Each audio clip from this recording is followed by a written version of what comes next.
Sejam bem-vindos e bem-vindas. Hoje, neste nosso bate-papo com o queridíssimo Beto Curi. O... É o Beto Curi, mas mais conhecido como Beto, né? O Beto me deu a alegria de ter sido meu aluno logo que eu cheguei na Escola Municipal de Getúlio Vargas, de Sorocaba, em 1974 só, né? E ele foi meu aluno no segundo grau atual, ensino médio. Muito atento, alegre, criativo. Eu lembro-me de um certo dia, logo no início então do curso, eu levava a minha sonata com disco, long play, de vinil, e normalmente colocava algumas músicas lá, às vezes clássicas, às vezes até Black Sabbath. Era uma loucura a troca de tipos de músicas, né? Mas eu lembro que dessa vez eu acho que era uma música clássica, e aí eu colocava a música, pedia para eles ficarem em silêncio, dava um pouquinho de exercício de respiração, e aí eles iam ficando quietinhos, eu pedia para parar, pensar em uma determinada coisa, uma determinada palavra, ou então fazer um desenho. E esse mocinho daqui, né, conforme eu fui dando uma volta na sala, verificando o que eles estavam fazendo, ele estava concentrado e começou a fazer um desenho. Os traços que ele já começou a colocar na folha de papel branco, uma folha de sulfite, eu já fiquei assombrado. E de repente ele fez a figura de um cachorro olhando assim bem para frente, aquela boca aberta, aquela língua caída, aquele bem peludo, lindíssima. Eu falei, meu Deus, a qualidade artística já demonstrava quem seria aquele rapazinho ali, né? E depois contemplou aquilo com uma bela de uma redação, porque a partir da imagem eles acabavam produzindo um texto. Então ali era o artista já presente na sala de aula.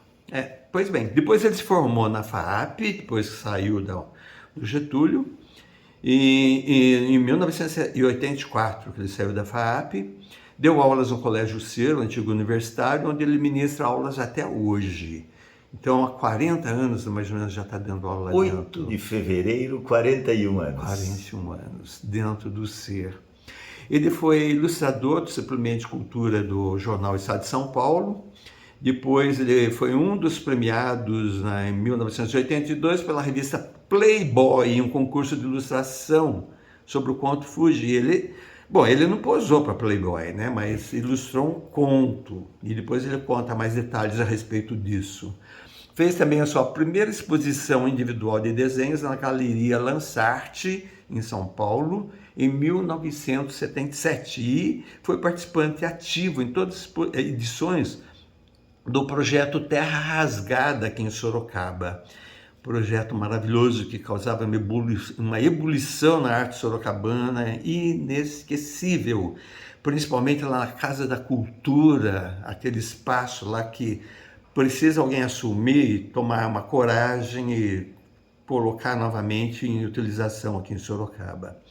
Participou em vários salões de arte contemporânea no Brasil, e atualmente ele faz desenhos e estampas em tecidos de objetos, tendo parceria com o artesão de couro Marcelo Ito. E muitos dos seus trabalhos vocês podem ver na página dele no Instagram, que é @betocuri.art. Esse Curi é Y, tá bem? E fora disso, ele é cantor, compositor, poeta, e para minha alegria tem participado de saraus conosco, sendo que este último sarau foi com a Flaus, né, no Sesc de Sorocaba. Flaus, que é a Feira de Livro de Autores Sorocabanos. Aconteceu em dezembro do ano passado, e o filho dele participou, né, o Arian, e também acompanhou-nos no teclado. E nós falamos um poema juntos lá, tá?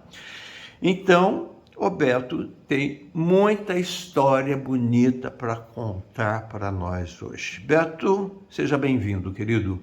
E, primeiro, onde você nasceu, Beto?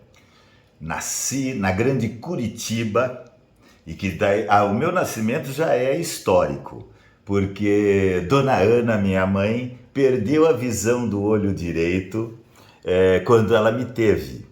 E então eu só fiquei em Curitiba 45 dias. Fui retirado do colo de mamãe aos 45 dias pela minha tia Lina, irmã de Dona Ana, que estudava na USP, né? Ela foi mestre em biologia e professora do nosso Estadão, onde estudou Roberto Samuel. E só essa história já é incrível, porque ela era menina, me pegou, levou de Curitiba para São Paulo, para depois me levar até Regente Feijó, onde moravam meus avós, Humberto e Maria. Confeiteiro Humberto, então um artista, que vindo da Itália, os dois, Maria e Humberto. Mas, nessa parada em São Paulo, ela teve que me alimentar, minha tia Lia, não tinha que me alimentar. Então, era em mamadeira. E ela tinha as professoras mulheres da USP. E ela se dirigiu, tia Lina, se dirigiu às professoras. Professora, meu Deus do céu, esse menino ele não mama. Eu dou a mamadeira e ele fica só chupando, mas não sai o leite, ele não mama nada. E aí uma das professoras falou, você furou o bico da mamadeira?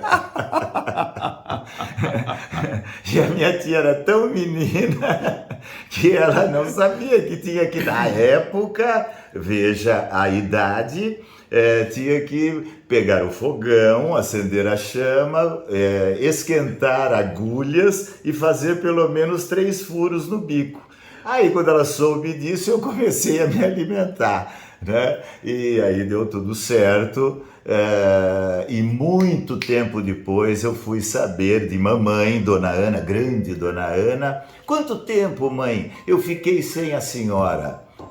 Eu fiquei, deixa eu ver, ela pensou, falou, você ficou sem a mamãe 2 meses, né? Então aí eu brinco com todo mundo, brinco com os meus alunos, que é por isso que eu sou assim. Fiquei 2 meses sem a minha mãe. Esse foi, então eu sou curitibano apenas de nascimento. Assim, porque é cara de bebê sempre. E depois a formação inicial escolar, onde foi? Lá mesmo? A formação inicial foi no Grupo Escolar Antônio Padilha, que mais tarde, você veja os caminhos da arte e tal, bem mais tarde, logicamente, eu já casado com os 2 filhos pequenos e tal, eu fiz o retrato do Antônio Padilha, a partir de uma foto antiquíssima, né? Então eu tive que dar uma elaborada no retrato, e aí esse retrato está lá no agora atual Escola Estadual, Professor Antônio Padilha, e teve até uma inauguração do retrato na parede da escola. Então meu 1º a 4º ano, terminando com... começando com Dona Terezinha, depois Dona Miriam, depois a Delcístia e depois Dona Santa, famosíssima Dona Santa, terminei o primário, antigo primário, atual educação infantil. E saindo de lá, do 4º ano, fiz o exame de admissão no Getúlio Vargas, preparado pela grande professora Dona Guida, né? E durante uma aula com a Dona Guida, que não era aula individual, era um grupo aí de 10 pessoas, de 10 alunos, preparados para entrar no 5º ano, né? Ou desculpe, na 5ª série, né? Naquela época, 5ª série. E foi ali que eu também me vi com essa coisa da arte, da aptidão artística, envolvido com a literatura, com as letras. E lá eu ganhei uma medalha de honra ao mérito por causa de uma frase, a melhor frase sobre os indígenas, né? Não vou lembrar da frase, mas isso aconteceu no curso preparatório. Aí fiz de 5ª série a 8ª série, no Getúlio, e aí aconteceu o ano de 1974, que eu tive a chance maravilhosa de conhecer 3 grandes professores, o professor de Química, que era o nosso curso, que era o Marim, né? Mas principalmente duas figuras importantíssimas. O Evaldo, professor de matemática, que vinha para a escola com a moto 125 e deixava estacionado onde é agora o ginásio, né? A quadra, né? E o professor Roberto Samuel. Esse da apresentação que ele fez já demonstra a questão crucial, né, das aulas do Roberto, que eu, apesar de ser professor de arte hoje, que também consta da apresentação há 41 anos, essas aulas com motivação musical, motivação teatral, motivação da literatura,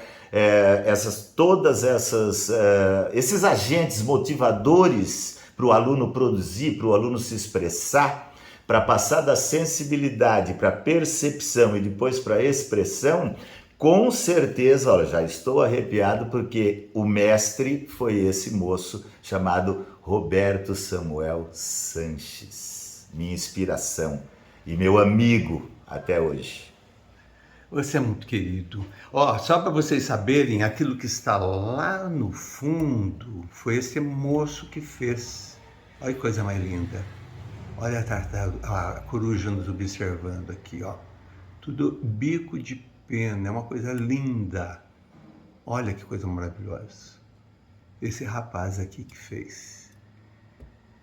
E aí, Roberto, quanto a essa imagem, né, que eu te dei no meio da rua, né, andando com o carro, a obra estava no carro já para te presentear, aí eu encontro você e presenteio com esse trabalho. Esse trabalho estava naquela primeira exposição na Galeria Sim. Lansarte, na rua Uruçuí, que por acaso moro em São Paulo hoje, de quarta a domingo, Incrível. numa rua que é perpendicular à rua Uruçuí. A casa existe ainda, não é mais uma galeria, mas ela existe.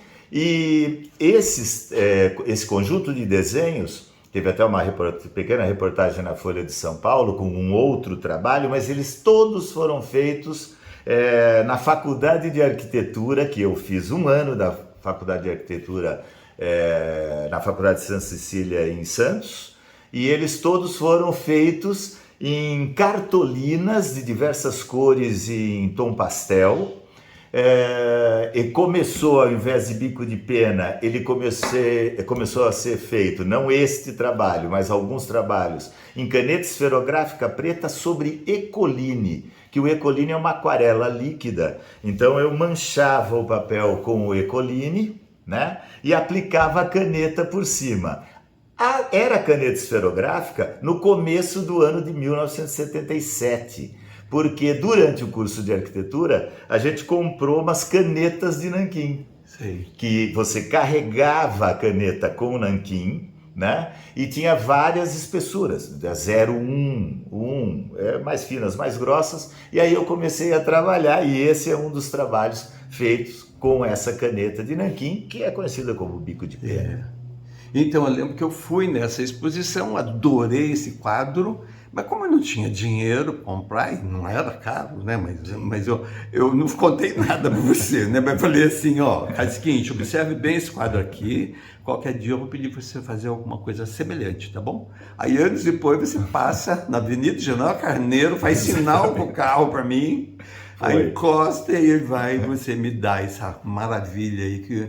Porque Nossa, esse mestre, Roberto, ele coleciona corujas. Então, quando eu fiquei sabendo disso, o quadro já foi para o carro. Tem mais foi assim que foi feito. Tem mais uma ali à direita lá, ó.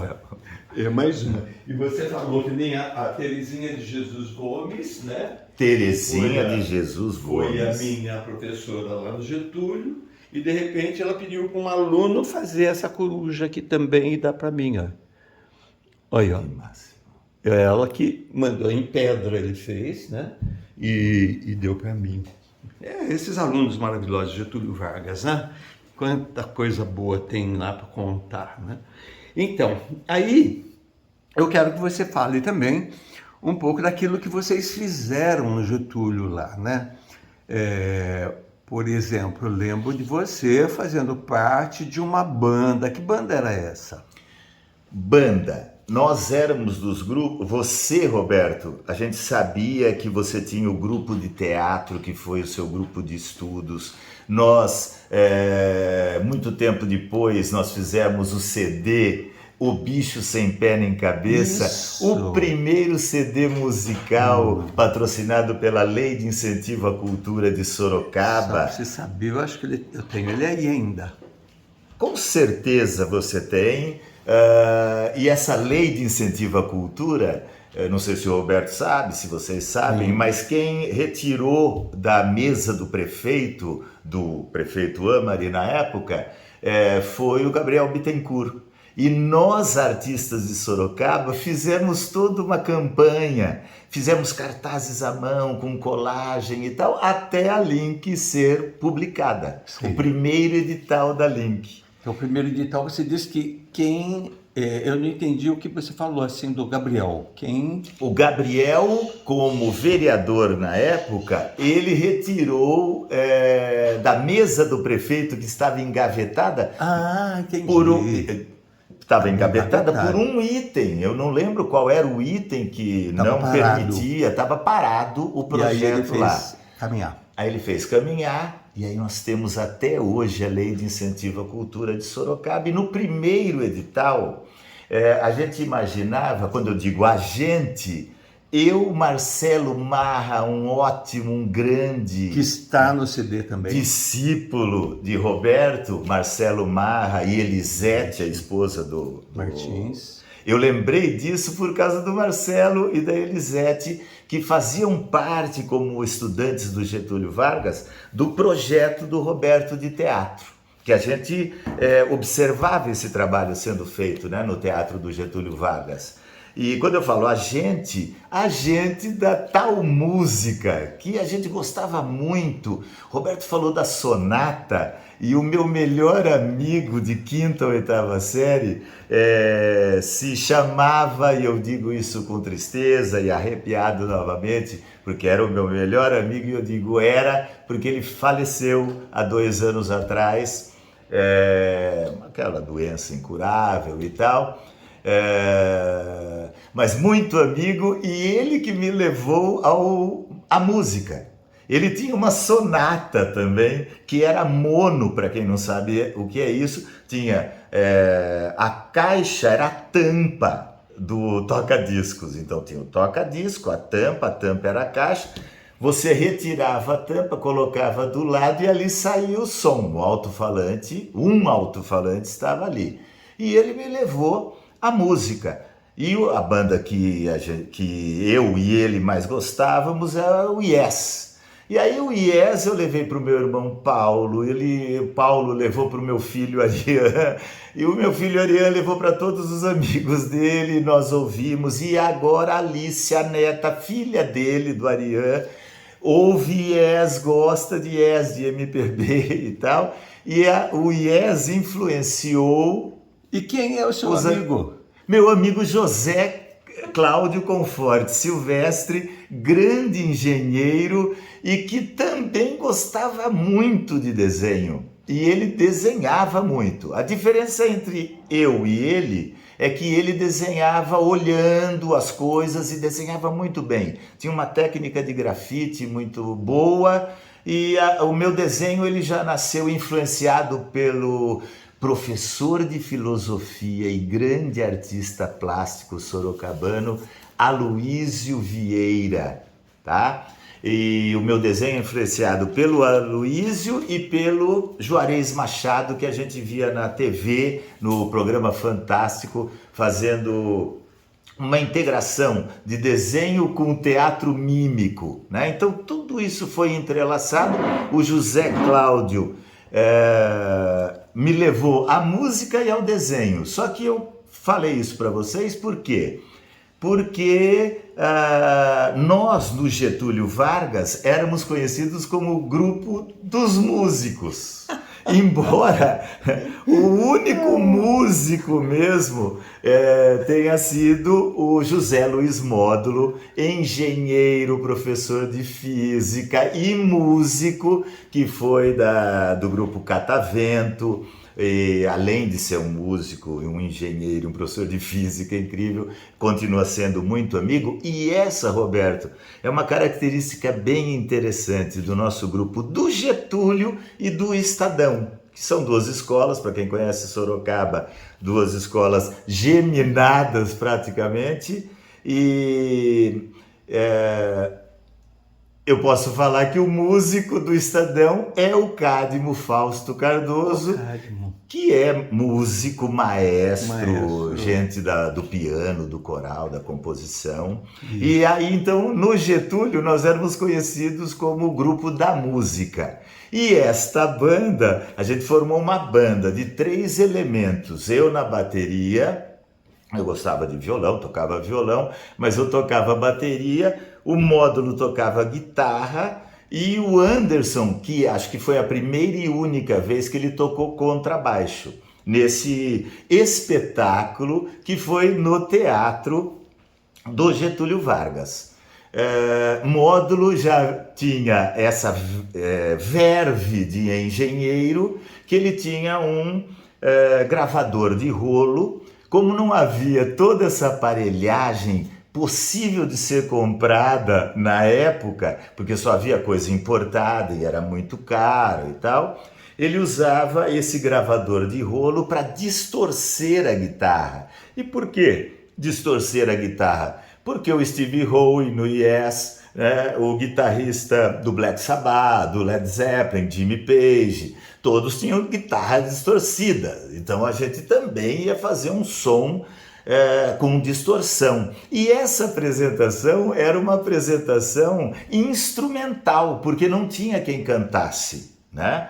E aí então lá pelas tantas a gente tocando e tarará, o Módulo, para essa engenhoca do gravador de rolo, ele pôs um plug aqui, um plug lá, e eram fios finos com aquele plug, com aquele fio mais grosso vindo da guitarra, e passou um esparadrapo em tudo isso para prender os fios. Ah, beleza, o som ia bem, não sei quanto tempo durou isso, não foi muito, né, para a alegria de todos os espectadores, mas quando o Zé Luiz foi fazer o solo final, ele levantou a guitarra e os fios se desfizeram e o som zerou.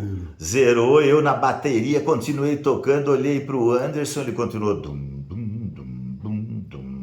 fazendo as 2 notas do baixo e a apresentação terminou, eu em pé, tocando a bateria, jogando as baquetas para o alto e batendo nos pratos com a mão.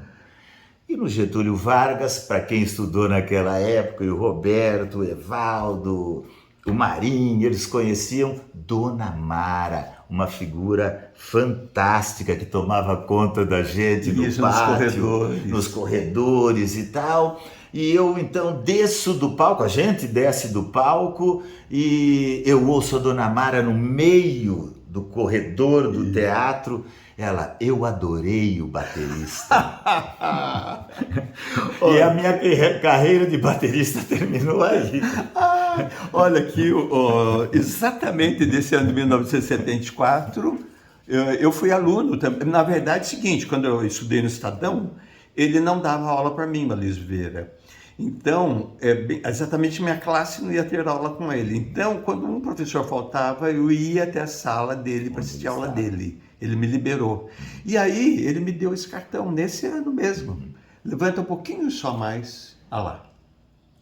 Esse daí. E depois este aqui, um presente de casamento. Olha só. E esse é bem simbólico do trabalho do Aloysio Vieira, que ele usava no trabalho dele todo o desenho da madeira, ele se apropriava do desenho original da madeira para criar os seus cristos, né?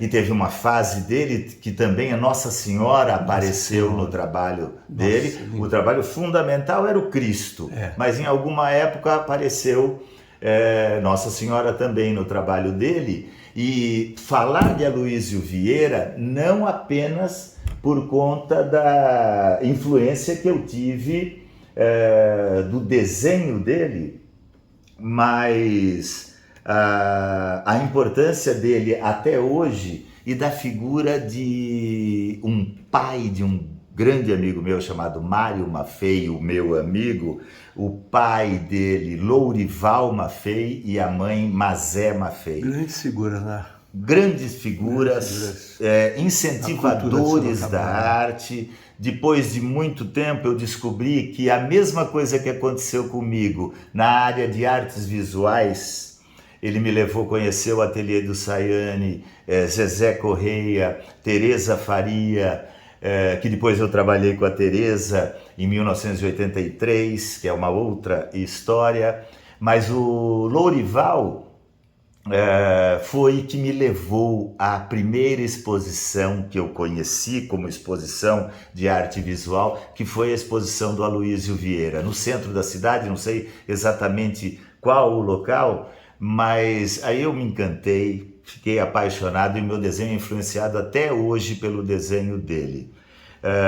E Lourival Maffei, fiquei sabendo um tempo depois, ou muito tempo depois, o Paulo Betti contando a história dele. E o Paulo Betti iniciou a carreira dele, ou o pensamento dele para o teatro e para a arte, também pelo Lourival Maffei, que o Lourival Maffei o levava a apresentações de teatro em São Paulo, e assim nasceu o Paulo Betti, artista, assim como nasceu o Beto, artista, professor de arte. Muito bom. Então, naquela época tinha mais algumas pessoas que ajudavam muito, né? Werner, né, também, e a esposa também, Werner Rossini. Werner, que eu vim conhecer depois, porque quando o Roberto conheceu o quadro da Coruja, tinha uma série de trabalhos que aconteceram lá na Galeria Lansarte, em São Paulo, na Rua Uruçuí, e o maior trabalho que ficava,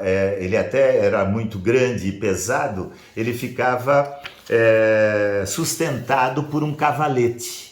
E ele ficava bem na entrada da exposição, na ACM, Associação Cristã de Moços, na Rua da Penha, já com o prédio já existindo, porque o Beto é da época do terrenão de terra com uma construção no fundo da ACM na Rua da Penha. Mas aí já havia o prédio e havia então essa exposição lá. E o Werner, incentivador da arte de Sorocaba, foi quem comprou o meu primeiro quadro. Olha, tá vendo? Só como as histórias se cruzam, né? E elas se cruzam tanto que eu já fazia artes visuais, que na época se chamava artes plásticas, na FAAP, e eu morava num apartamento abaixo do Armando Bogos, o grande Armando Bogos, né? E nos cumprimentávamos ali na Rua Maria Antônia, claro, a Rua do Mackenzie, e havia um bar na esquina onde a gente almoçava e em frente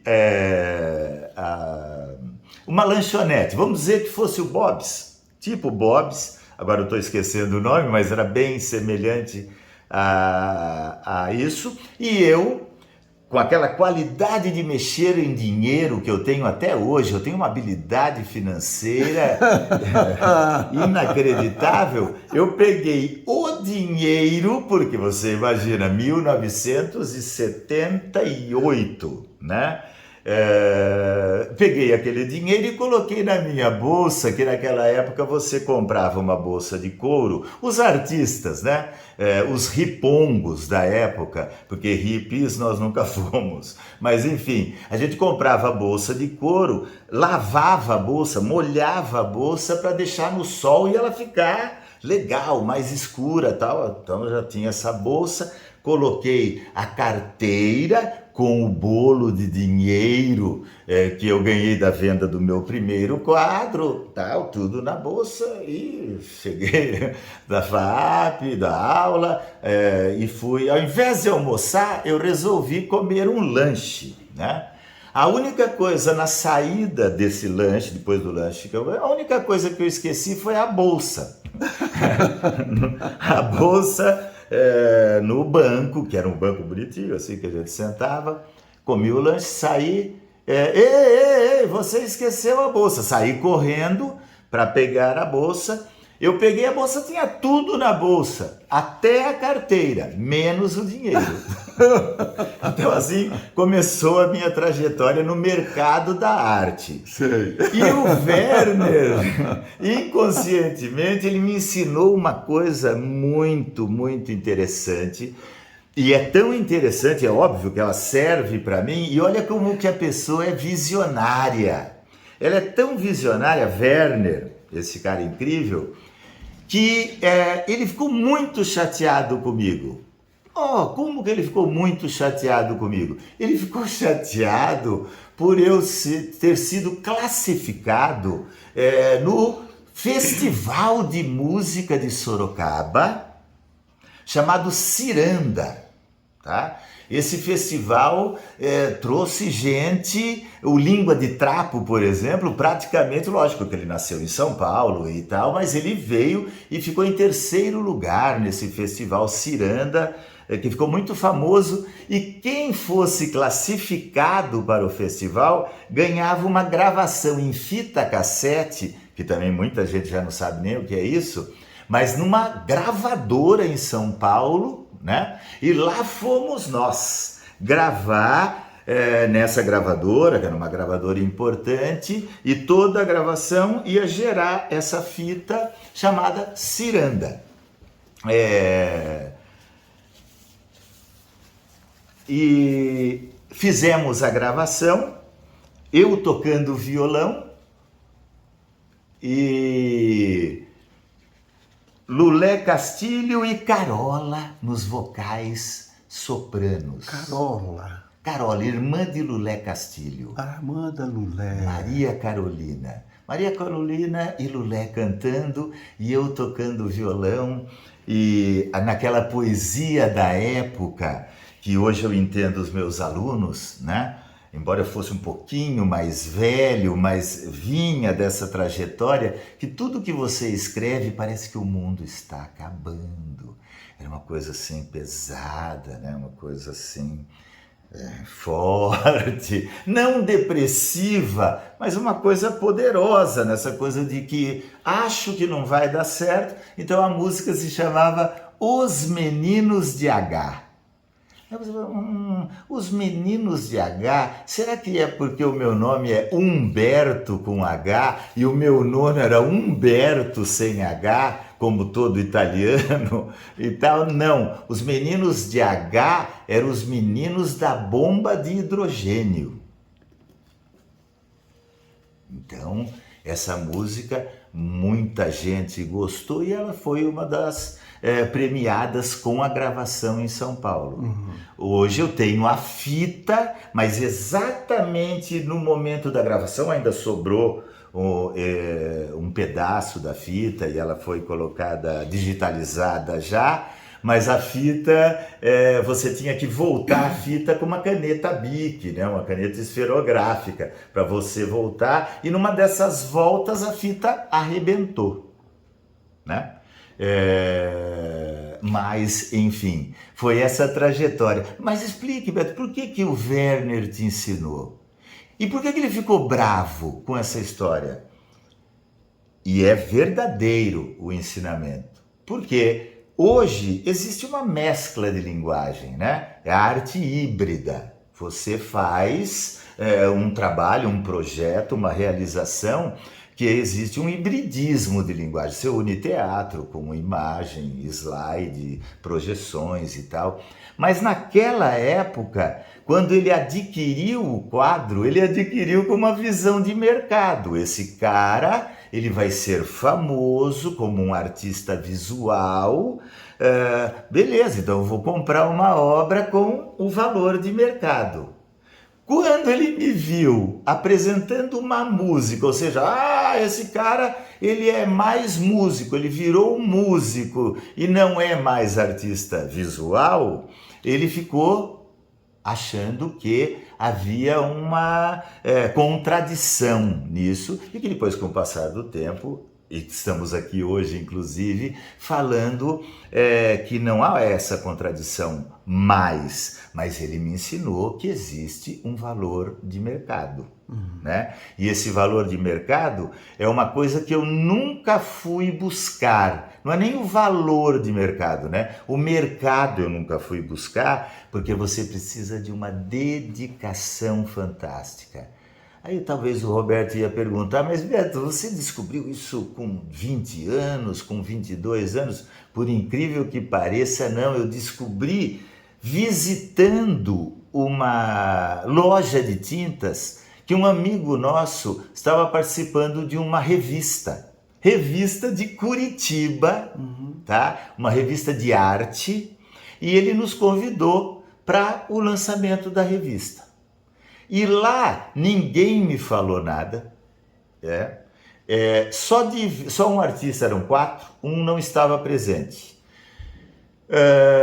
E lá observando eles conversando, eles falando sobre a produção, sobre o trabalho, eu vi que há que ter uma dedicação extrema. Como eu tenho vários amigos, né? Paulo Delanina, por exemplo, né? Que não é parente da Sandra Delanina, mas é um grande artista, concretista e tal.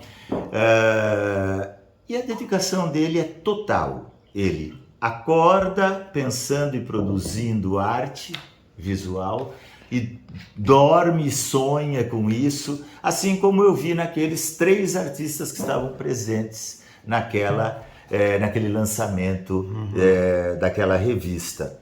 E então é uma coisa que me leva e me consolida como um professor de arte mais do que um artista. Embora o Roberto tenha me dado essa chance de falar, de expressar que houve uma época em que eu pensava qual é a importância que o meu trabalho de arte, né, que o meu desenho tem para a história da arte. Qual é a importância?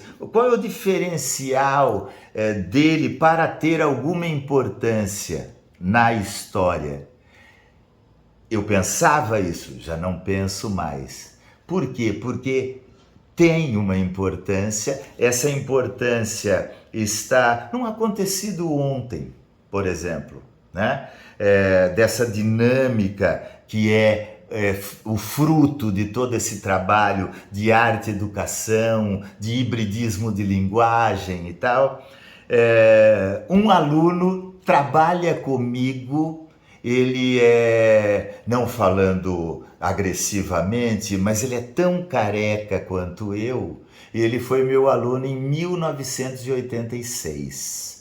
Um dos primeiros alunos, uma das primeiras turmas do colégio universitário, e hoje ele é coordenador adjunto de uma das unidades do colégio, meu amigo Marcelo Kilian. E aí ele diz, eu saindo do colégio, descendo as escadas, ele, Beto do céu, eu tenho um amigo que ele é casado com uma ex-aluna sua da minha época. O nome dela é Aline. Ela falou tanto de você, ela falou das calças que você desenha, você aplicando sua arte nas roupas, você fez até um desenho para mim. Você tinha até uma proposta de início do ano, todo mundo queria uma camiseta com o seu desenho. Mas você só ia fazer para quem realmente trouxesse a camiseta, e uma camiseta comprada, nova, lisa e de preferência de uma cor clara, para você desenhar. Ela lembrou disso. E ela oficialmente é uma aluna que começou, porque só existia arte, 2 aulas no primeiro ano do ensino médio, antigo colegial, lá na rua Miranda Azevedo. E ela lembrava de tudo isso, o que faz uma ligação profunda com alguma importância que esse trabalho tem, e que vai de 1986, que ela foi 87, que ela foi aluna no primeiro ano, até a aluna mais nova do 8º ano do ano passado, que depois eu ir com as minhas calças desenhadas e tal, um dia ela disse: Beto, a sua calça é provocadora. Então levante-se agora e mostre qual é a sua calça. Olha lá, olha a calça dele lá. Ele desenha também na calça.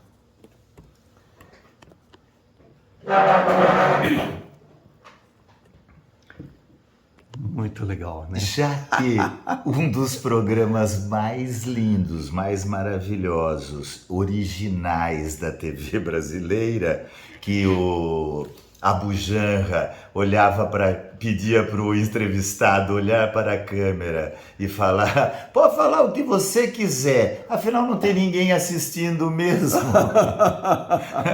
O programa Provocações do Abujamra. Então é uma assinatura, né? Se a minha arte ela é provocadora, ela já serviu para aquilo que eu gostaria que ela servisse mesmo. E porque ela entra em outros universos e se espalha para todo mundo que quiser. Né? Se espalha, então, e essa integração, essa conexão... Olha o que eu peguei aqui do lado dele, aqui, ó. Até a carteira dele já, tá vendo? Essa carteira ganhada da filha Mayra, que é uma bailarina em Lisboa, professora de balé. Se você perguntar para o meu filho Ariane e para a minha filha Mayra se eles são desenhistas, eu tenho certeza que os dois vão falar que não são. Mas eles são dois desenhistas. O Ariane, na USP, fazendo história, margeava cada folha do caderno de anotações dele com microdesenhos, né? E a Mayra, no casamento do Ariane, ela desenhou o vestido que ela foi ao casamento, né? Eles vão dizer que não são artistas e tal, mas essa conexão que eu estava falando, e essa é uma conexão familiar, mas ela também é familiar com aquilo que eu estava contando do Marcelo, que ele fala da Aline, e Roberto, acho que eu estou fazendo algumas propagandas, tipo Bob's e tal, e a gente não está ganhando nada com isso. Por aí você vê que o nosso compromisso com dinheiro é uma coisa sensacional. Eu estou falando isso porque eu vou usar um nome... enfim. Isso, curiosidades. Curiosidades com Y no primeiro I. Ele vai contar para nós depois qual é esse projeto dele agora, chamado Curiosidades. E como eu gosto de ser xereta, então depois ele vai falar para nós o que é isso daí. Tá eu vou falar já. Sabe isso. Qual é o projeto?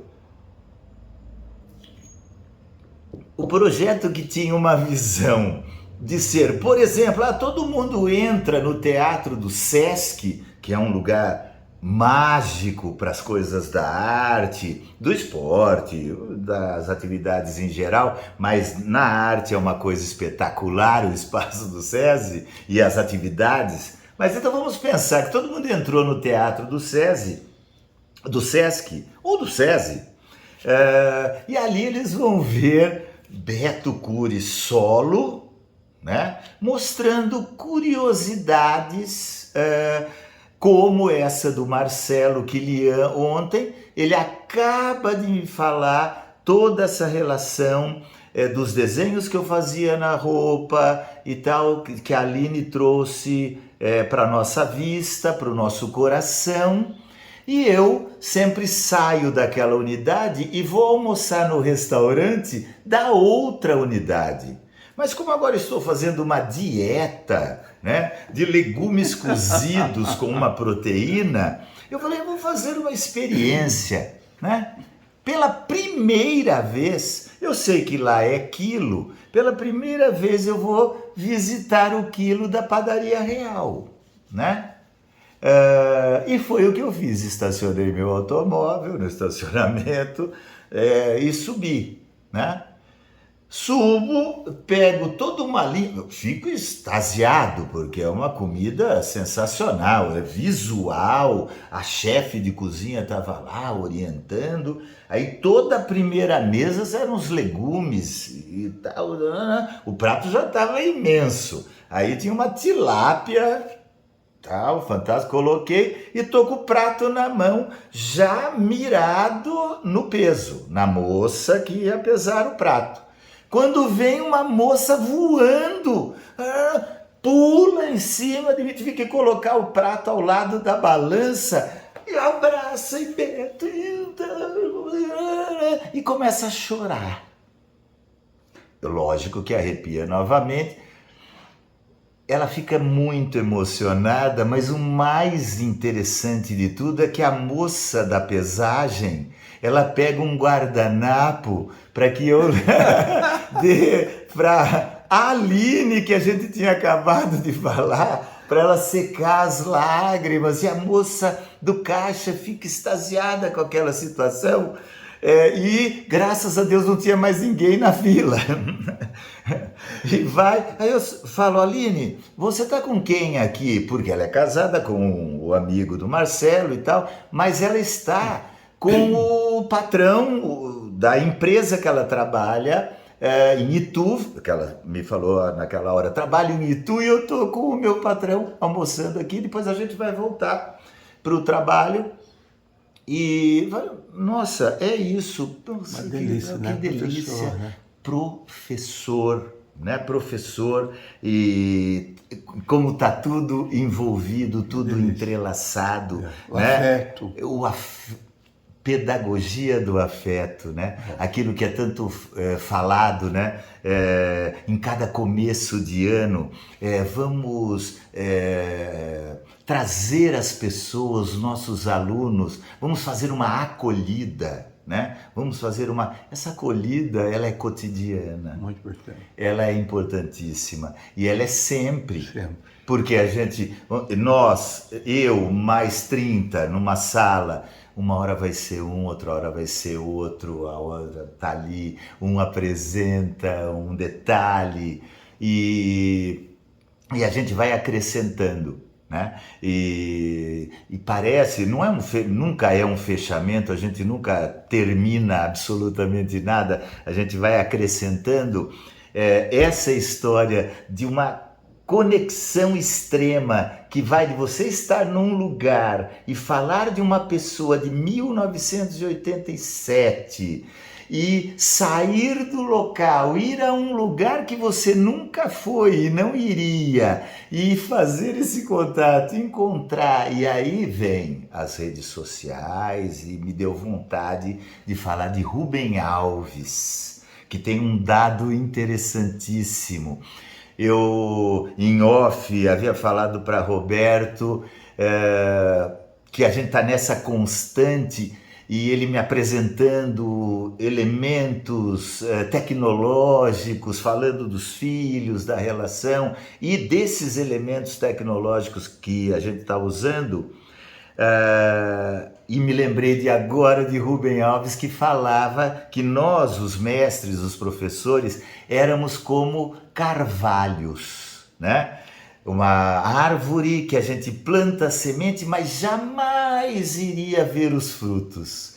E eu falava para o Roberto que nós estamos vivos, Roberto, nós estamos vendo, né, nas redes sociais e sentindo, porque o arrepiar-se constante, né, de saber aonde ele está, aonde ela está, os doutores, os artistas, toda essa engrenagem que muitas vezes essa palavra é dita como uma coisa do moderno e contemporâneo agressivo, mas que é uma engrenagem conectiva, né? Isso, você relembrando Getúlio, o que foi o Getúlio para vocês, né? Era uma relação afetiva. Tão afetiva. Que a educação à distância não vai possibilitar. não vai entendeu? possibilitar. É diferente. É boa, é importante, mas não é igual. Não. E jamais, velho. Não. Porque nós somos tato também, né? A gente toca. E hoje está sendo até proibido tocar, né?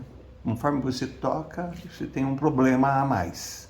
Né? Isso parece, infelizmente, né? Porque isso é uma coisa inacreditável. Então vai da forma do toque, energia do toque, intenção do toque, mas o toque é necessário, é o abraço. E o abraço virtual é virtual. É virtual. Ele não existe virtual. como real. E, Roberto, é tão importante quanto a arte na minha vida.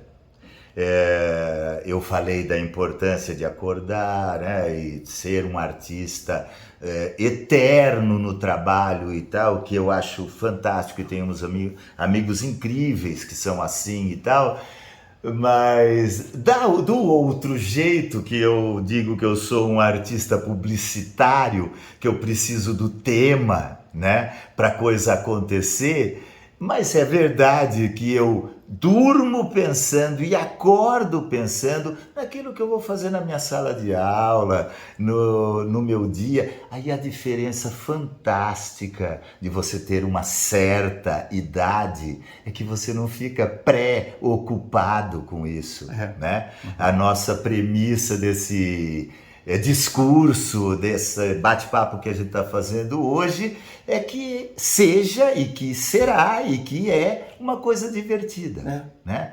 E divertida é uma coisa de duas versões, né? É Roberto e Beto. Roberto que deveria ser Beto. Roberto que deveria ser Beto, que o meu irmão grande Dudu é José Roberto e ele é Dudu, e eu que sou Humberto, sou o Beto. E nesse entrelace todo, né, tem a minha passagem e vem da apresentação que o Roberto fez. Eu saio do shopping que antes era só esplanada, com o meu carro ultra famoso. Hoje é um Classic 2013, né? Mas antes era o Fiesta 98. Sem pintura, você tinha que entrar pelo vidro do passageiro. Uma coisa maravilhosa que durou anos. E quando eu publiquei a foto no Instagram, o Classic preto 2013 com laço quando eu comprei, né? Também houve gente chorando em palavras. Beto, o que você fez com o nosso Fiesta? Porque era um patrimônio, né? E eu, passando com o meu Fiesta pelo shopping, havia o Tribeca, o Tribeca, com um mega outdoor na frente, DJ Beto Curi. Já havia internet, né? Eu dou uma exagerada quando eu conto para os meus alunos, mas eu falo que cheguei em casa e o pessoal começou a ligar. Virou DJ, Beto? Né? Porque o Curi era exatamente C-U-R-Y, né? Beto Curi. E na mesma semana houve uma palestra para a juventude da educação do município de Sorocaba e o pessoal passava na rua: Betão, fiz inscrição para a sua palestra. Palestra? Mas que palestra? Aí que eu vi, perto da padaria, o cartaz, né? Secretaria da Educação do município de Sorocaba, palestrante inicial Beto Curi. Aí não, na mesma semana, aí eu dei um Google e descobri que meu sobrinho que mora na Austrália e mais 6 somos Beto Curi no Brasil. O DJ, o baterista, esse que foi secretário do não sei o que da Cultura, em Brasília, que foi vereador, enfim. 7, 8 Beto Curi. E na minha carteira de identidade, agora tem um -6, porque a segunda via, isso aconteceu em 2003, e aí fui à delegacia para fazer uma segunda via do meu RG, porque minha assinatura no RG era José Humberto Curi, quase como uma letra do Padilha, né? Do Grupo Escolar Antônio Padilha, uma letra de criança, José Humberto Curi. Eu falei, E antes que o Roberto tem a coruja feita a bico de pena, tal. Se ele olhar em algum canto, tem um Beto, mas o B era o símbolo Om. Do yoga, né? O símbolo do som universal, da paz. Eu modificava, que ele parece um 3, né? Eu puxava um pouco a perna, era um B, tinha aquela bolinha, aquele... E o E, ao contrário, Tô. Beto. Entendi. Beleza. 2003, tá? Fui assinar. E o 13, eu já tinha descoberto que era um B. O 13, do eu ter nascido em Curitiba e só ter ficado 45 dias na cidade, nasci num 13 de maio, e o 13 é o número da loucura, é o número da arte, o 13, ficou um B puxado, tu. Então, se você der um Google, Beto, você só vai encontrar 2, uma mulher em Portugal e eu. E a de Portugal... Afora a nossa grande amiga e professora Bete Cury. Olha, você acabou me fazendo lembrar, na hora que você falou da Lulé, daquele grande projeto que tinha em Sorocaba aqui, né? Que era o Terra Rasgada. Então, porque aquela obra que tinha sido feita lá em papel, conta para mim um pouquinho só, ou para nós, né? Um pouquinho só sobre esse período aí, inclusive que era na Casa da Cultura, que antigamente era o Fórum, e que está lá largado, não só as traças, mas todos os bichos, chuvas e sol e etc. E os artistas fazem alguma manifestação, né, naqueles tapumes, naquela escadaria. E o Sesc, em Sorocaba, ainda era tenda piano era branca. Mais ou menos. 1995 terminou, 1991, 92. Trouxe a ideia... Sebastião, o gerente de operações, o gerente geral do Sesc de Sorocaba naquela época, obviamente que a gente ficou conhecendo quando ele trouxe essa ideia. Manuel Ribeiro Rodrigues era o gerente da Oficina Cultural Grande Otelo, que era a antiga Casa da Cultura e que era o antigo Fórum, né? Ele apoiou essa ideia para termos um lugar, né, que não fosse a tenda do Sesc.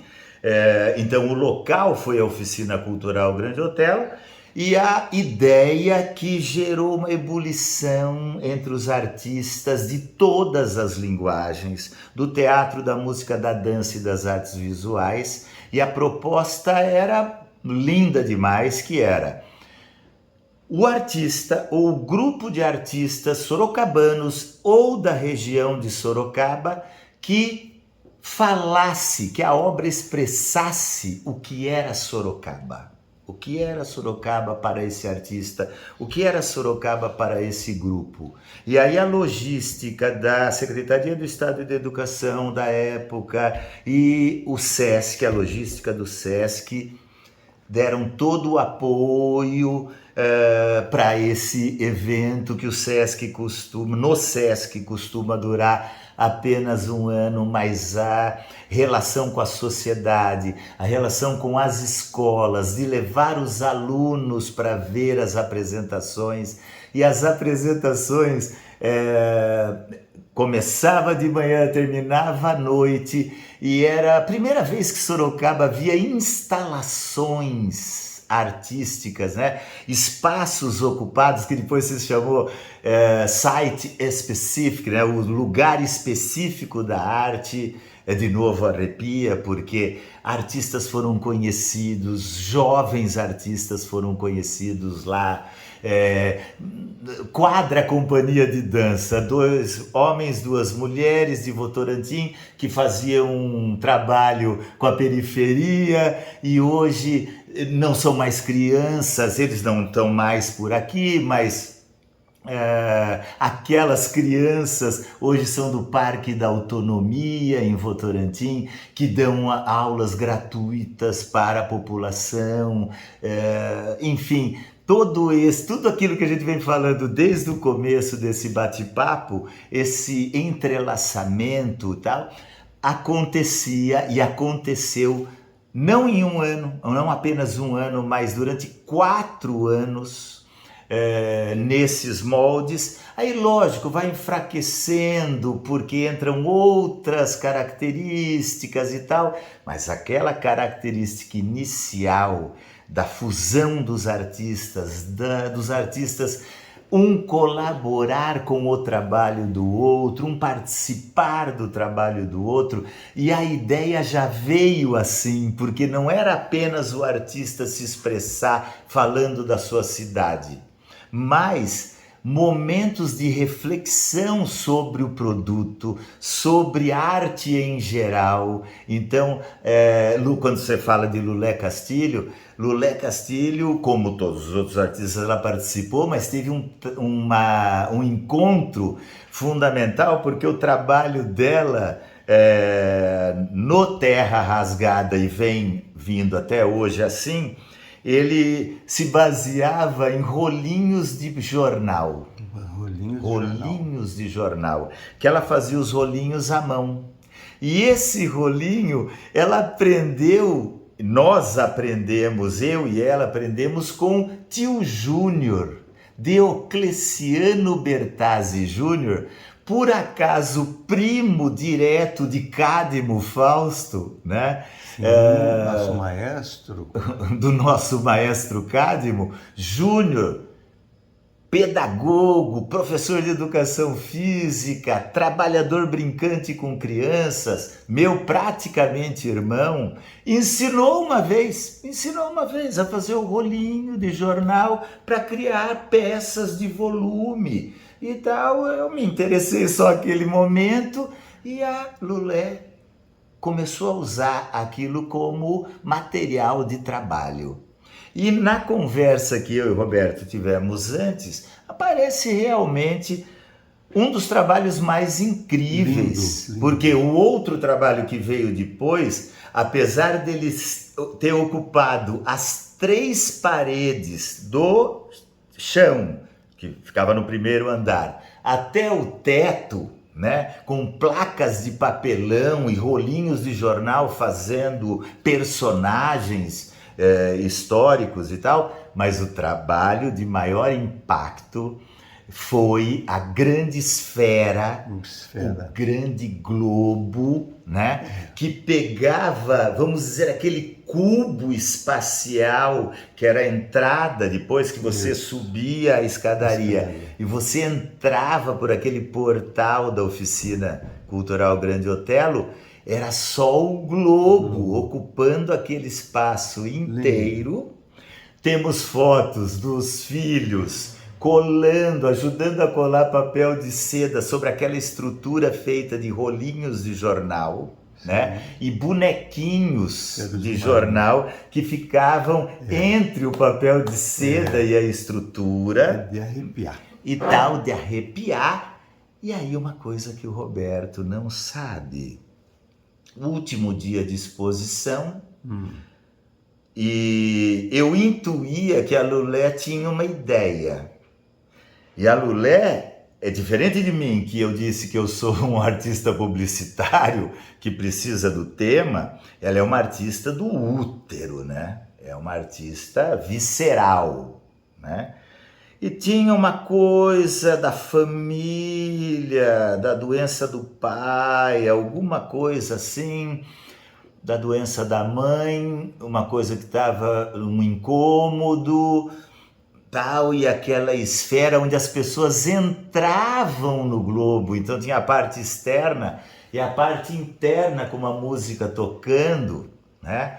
Que era uma coisa muito, muito emocionante.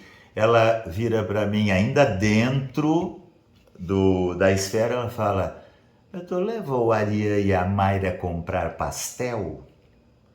E tinha uma pastelaria do outro lado da Praça Frei Baraúna, né? Então tá aqui a oficina, na rua Cesário Mota. Sim. Cesário Mota.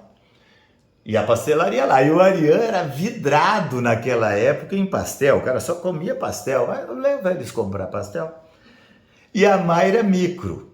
E o Arian um pouco maior. Né? O Arian já compreendia um pouco mais e a Mayra, mas os dois eram levados às bienais de São Paulo, projeto de arte na oficina dos metalúrgicos, Márcia Má nascendo, teatro da oficina nascendo, e eram aquelas performances e tal, e a Mayra tinha um certo trauma dessa coisa, se joga no chão, se vira e tal, embora hoje ela até dê aula de dança contemporânea, embora a coisa dela seja a dança clássica, o balé clássico, a Royal Academy of Dance of London e tal, enfim, tem essa característica. Mas levei os dois comprar pastel. Quando a gente atravessa a rua, os dois de mão dadas e eles comendo pastel, a Mayra olha, porque era praticamente aquela única luz lá no centro da oficina cultural. Ela começa a ver o globo balançando.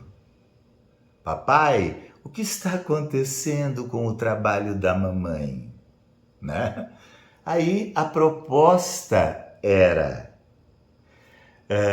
cada um vai levar um pedaço da obra. Cada um vai levar para casa, para sua casa, nos vários bairros de Sorocaba ou cidades da região e tal. No dia seguinte, quando a gente foi para pegar restos ali do trabalho, do que a gente tinha feito e tal, tinha uma única caçamba lá na frente. E a gente olhando na caçamba, era pouca coisa do trabalho que tinha sobrado na caçamba. Realmente cada um levou um pedaço da obra.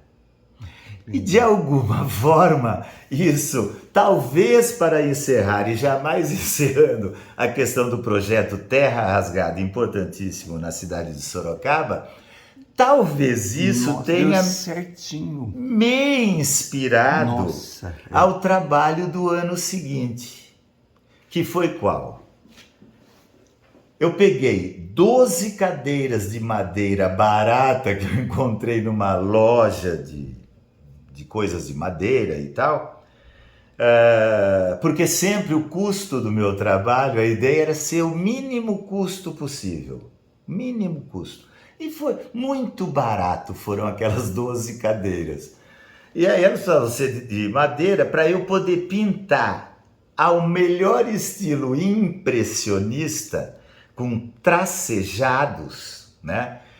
11 cadeiras nas 3 cores de Sorocaba, preto, amarelo e vermelho, e uma em tons de azul, que na minha ideia aquela cadeira era o Rio Sorocaba e as outras 11 bairros da cidade.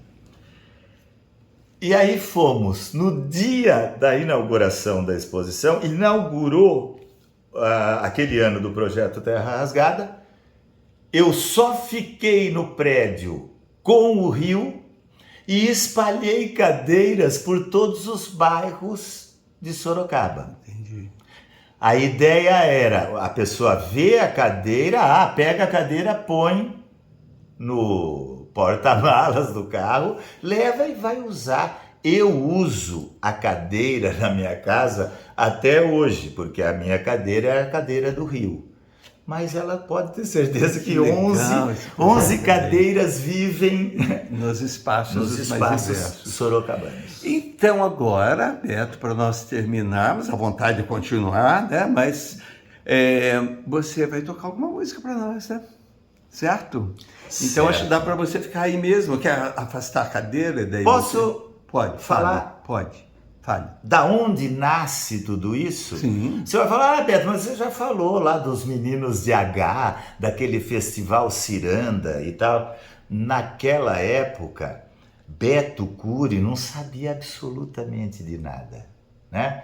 Interior, Sorocaba e tal, e nunca me faltou nada, aquela família que sempre me apoiou, fiz um ano de arquitetura, passei de ano em arquitetura, mas havia tantos artistas naquela turma que eu falei, não é isso, eu quero ser o que esses meninos e essas meninas já fazem, né?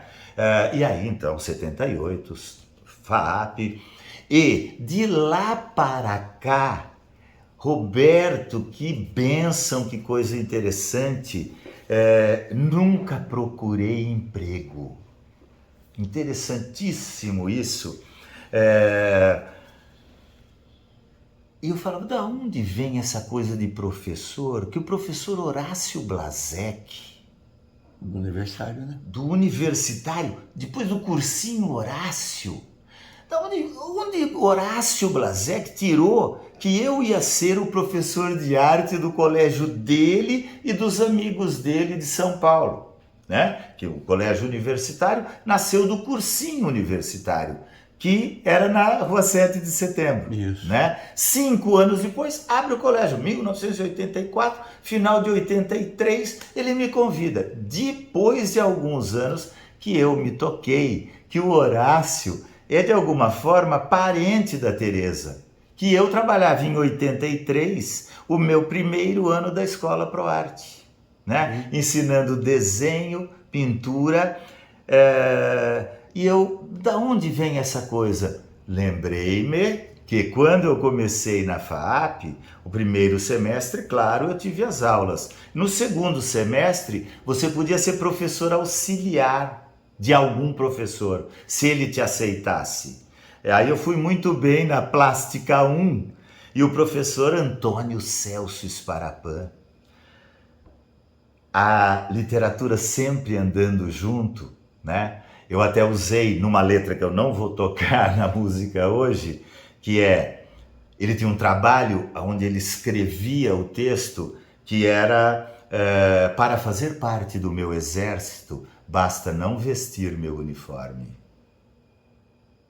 Meu Deus, isso, Antônio Celso Sparapan, além dele ser o professor, né? Mas como um professor universitário daquela época, e o cara um artista tal, ele tinha uma certa dificuldade para falar como era feito o trabalho que ele queria naquele semestre. Então ele dava a aula e citava os livros e tal. Terminada a aula, fazia uma fila para Beto Cury, para ele desmembrar o que é esse trabalho, essa imagem, essa cor em si, alto contraste e tal. Beleza. E aí, do segundo semestre até o sexto e último semestre, eu fui professor auxiliar de algum professor. E terminei sendo professor auxiliar da grande Regina Silveira, graças, viva, e com aquela cabeça, uma artista fantástica, onde fomos visitá-la, ver palestras no Farol Santander, por exemplo, e em 1982, que eu iria fazer então as pedagógicas depois para terminar em 84, no final de 82 ela, Beto, vou fazer um painel no aeroporto de Toronto, você não quer ser meu assistente? E a minha resposta fantástica foi, Regina, me desculpe, mas eu vou casar. E aí, se eu tivesse ido, Ariane não existiria, Mayra não existiria, e era uma outra história. Vamos contar uma outra história que seria uma outra história. E tudo isso para dizer da coisa musical que é intuitiva. Para mim, ela é uma coisa intuitiva. E eu não tenho um certo orgulho, eu fico muito feliz do Ariane, ou da gente ter podido dar a ele a possibilidade dele aprender teclado, Sim. Depois piano. Ele sabe ler partitura, sabe escrever, ele sabe música. Então ele fala, pai, nesse acorde que você fez, cabe uma diminuta antes, como se eu fosse ter alguma ideia do que fosse ou do que é uma diminuta. Mas enfim, para mostrar que aquela música que eu faço é algo intuitivo. E essa que eu quero, desejo mostrar para vocês, tio Júnior estava presente. Ele conhece nada mais, nada menos do que uma menina que vem de Santo André e vai fazer um trabalho no Parque da Biquinha, junto com outra atriz sorocabana, que a gente já conhecia, e elas em dupla, esse duo, vai fazer uma apresentação no Parque da Biquinha, chamado, a partir de um livro, né? Olá, tem gente aí? Era o título. Então, aí eu fiz a música que a gente entra, era eu, Júnior, no teclado, e mais um menino na percussão, e a gente vai tocando a música e depois outra, vai improvisando músicas, enquanto começa no portão do parque e atravessa e volta até chegar no portão. E a música é feita, nasce dessas histórias. Tá bom. Então, acho que dá para você ver aí mesmo, puxa um pouquinho mais aqui.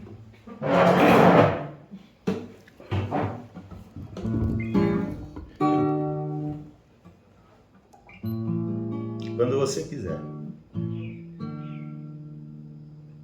No curto espaço que há entre o travesseiro e a nossa cabeça, toda a história de alguém que é diferente vai interessar. O interessante é saber a diferença que há entre o bom estado e a doença. No jogo sério dessa vida vale mais um engraçado do que 10 que querem ser o espetáculo. Quando um átomo vai em busca de um outro diferente, é isso que distrai o coração da gente. Quando o mundo entender que o mundo todo é o poder, vai ver que o mundo várias coisas vai sentir. E o sentimento vai ter a cara do mundo, o mundo feito em um só segundo. Olá! Tem gente aí? Tem sim. No curto espaço que há entre o travesseiro e a nossa cabeça, toda a história de alguém que é diferente vai interessar. O interessante é saber a diferença que há entre o bom estado e a doença. No jogo sério dessa vida, vale mais um engraçado do que 10 que querem ser o espetáculo. Quando um átomo vai em buscar de um outro diferente, é isso que distrai o coração da gente. Quando o mundo entender que o mundo todo é o poder, vai ver que o mundo, várias coisas, vai sentir. E o sentimento vai ter a cara do mundo, o mundo feito em um só segundo. Olá, tem gente aí? Tem sim. Que maravilha! Que delícia, Beto. Muito obrigado por essa sua presença. Posso aqui fazer conosco. uma para você? Ai, meu Deus, você vai me deixar muito emocionado? Já estou emocionado, imagine que mais. Mas lógico que pode. E ó, observem que o violão dele também é dele, a pintura toda, o desenho. Olha que coisa mais linda. Em tudo ele coloca a presença dele. Roberto fez uma colocação desta imagem aqui, que naquela história que está aqui, dentro dessas histórias, de alguma importância que isso possa ter para a história da arte, para a arte, esse já é um trabalho que eu identifiquei como o trabalho que eu tenho para oferecer. Que os alunos me mandam alguns trabalhos de outros artistas, que trabalham com traços escuros, traços pretos e tal, mas nunca é exatamente assim. E a questão dos olhos na imagem é uma questão que a gente vai reproduzindo por consequência, tá? E essa música que eu vou fazer para Roberto Samuel Sanches é porque tem a ver com argumento. É o fruto de um curso de argumentações que a gente fez em São Paulo. E a gente tinha que apresentar algo artístico, a maioria apresentou cartazes e tal, e eu tinha uma coisa na cabeça que tinha que ser uma música. Aí fazia em dó, que eu só sei o nome das posições, né? Dó, ré, aí o violão ficava do lado da cama. E aí, o meu argumento não é tão forte assim. Enquanto o mundo todo fala de dor, eu ainda insisto em falar de amor. Eu descrevo a sua palma enquanto encontro a minha alma e conto um conto sobre o ponto de cristal. A sua letra escrita a lápis me chama a atenção. Apenas com perguntas vamos ter revolução. Para quê? Por que será que você não me entende? Será que é tão difícil entender a língua dessa gente? Língua de trapo, língua de gato, língua de Vygotsky, língua de sogra, língua presa, linguagem do coração. Para quê? Por que será que você não me entende? Será que é tão difícil entender a língua dessa gente? Língua de trapo, língua de gato, língua de Vygotsky, língua de sogra, língua presa, linguagem do coração. Para quê? Por quê? Para quê? Por quê? Para quê? Por quê? Ganha, perde, perde, ganha, ganha, perde. Perde, ganha, perde, ganha, ganha, perde. Ganha, ganha. Viva! Muito obrigado, Beto. Muito obrigado, viu? Deus abençoe Tanto uma você. quanto outra é você. Ah, meu Deus do céu. Beto, muito obrigado por tudo, viu? Esse carinho todo seu, tá? Muito obrigado. Deus abençoe você. Gratidão eterna por você ter me dado a possibilidade de ter partilhado, né, sala de aula com você e continuar partilhando na vida e nesses momentos tão maravilhosos aqui nesse espaço de casa mesmo, né? E saibam que logo o Beto vai publicar também um livro, porque ele está escrevendo crônicas quase todo dia, se não é que é todo dia mesmo. E são crônicas muito bonitas do dia a dia dele. Ele entra dentro do ônibus, sai uma crônica. Começa a caminhar pela cidade, sai outra crônica. Então logo vocês vão ter mais um livro a respeito. Quando esse mestre, lá no início, né, ele falou, eu declamei com ele uma coisa. Ele declamou, ele tem o mesmo espírito e processo criativo que o meu. Ele ouviu o que eu ia produzir lá no espaço do sarau e ele rapidamente, no mesmo instante, construiu um texto maravilhoso chamado As Palavras. Por isso que nós somos irmãos. E quando ele citou Deus o abençoe, Deus nos abençoe, ele tem nos abençoado muito. Um beijo. Obrigado, querido. E obrigado a vocês que nos acompanham nessas narrativas e histórias tão bonitas, né? Tão significativas, e desse contexto maravilhoso que é a nossa cidade chamada Sorocaba, né? Quanta gente boa na parte de arte, da arte em geral, né? E literatura, poesia, né? Que entra, as músicas e dança e de tudo, né? As pinturas, quanta gente boa aqui em Sorocaba. Que é o reflexo, né, da arte contemporânea, porque o contemporâneo é o que estamos vivendo e ainda bem que estamos vivendo. E dessas pessoas que vão embora para São Paulo, outros estados e se espalham pelo mundo. Exatamente. Né? Então, muito obrigado e até a próxima. Eu que agradeço.